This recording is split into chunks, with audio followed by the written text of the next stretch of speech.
What do you believe China's military ambitions are at this point, and how far are they willing to go? Congressman, welcome.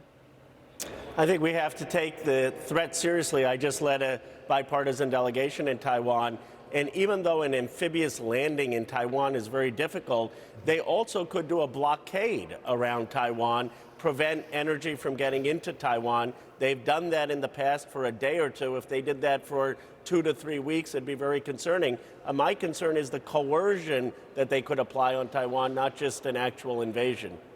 So, Congressman, as a member of the Select Committee, you're seeing all of the threats involving China and how it wants to dominate the world economically, militarily, at some point in the future. This has been described as an existential threat by some people who are high up in the government or in the military.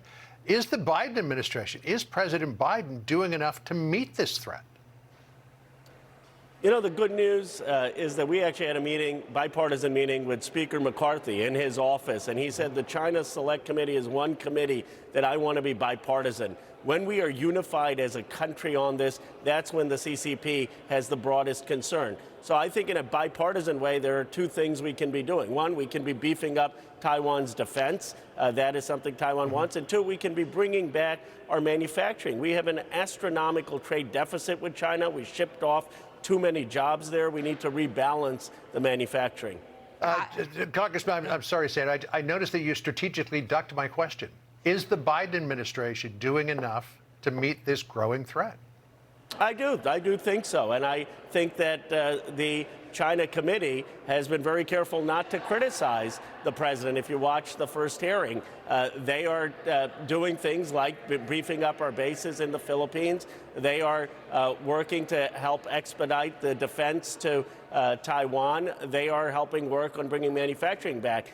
Now, are there more things we should be doing as a country? Absolutely. But I think it's important that we stand behind the commander-in-chief on this. All right. Well, I think of the American people here, a lot of meetings, a lot of committees, a lot of people, a lot of talk. They want to see more action because they see China moving in.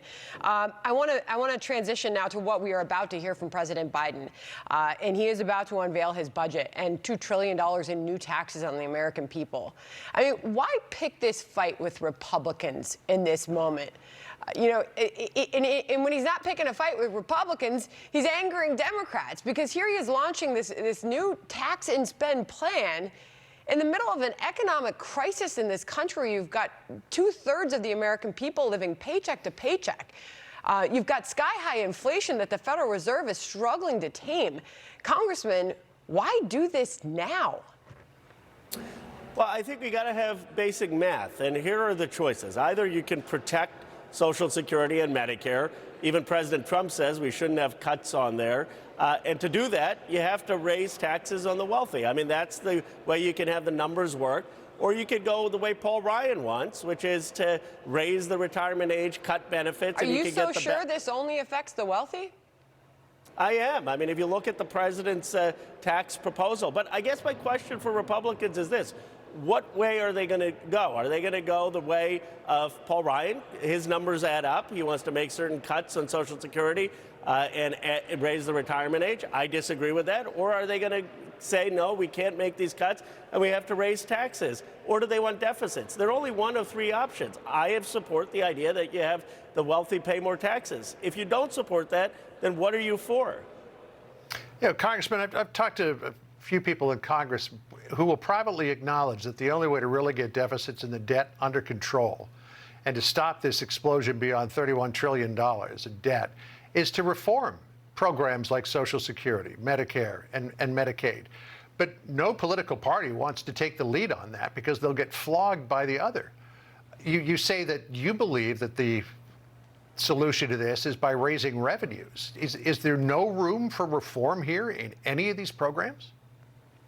I believe you could have Social Security totally solvent, protected into the indefinite future if you scrap the cap and if you tax income beyond $160,000 for Social Security, and that would pay for Social Security to be solvent, and that's the reform I think we need. I just think at a time of sky-high inflation, I don't know, we've got to go, but Congressman, what caused the 4-decade high inflation? Was it spending or not? Well, I think it's multiple factors. One, we weren't producing enough in America. Two, we had COVID, and on a bipartisan basis, both under Trump and Biden, we spent a lot, but we needed that in part to get out of the recession. We should be proud that the American economy did better than any other economy in the world, and we didn't have the unemployment that you see in Europe. But now we need to work to lower prices, particularly food prices, and one of the things I think we should do is go after monopoly producers. But look, Powell has a very hard job, because on the one hand is recession, on the other hand inflation has been too high. It didn't have to don't be that envy way, his though, role. right? All right, Congressman, thank you very much for being here. We always appreciate when you can join us. Thank Appreciate you. it.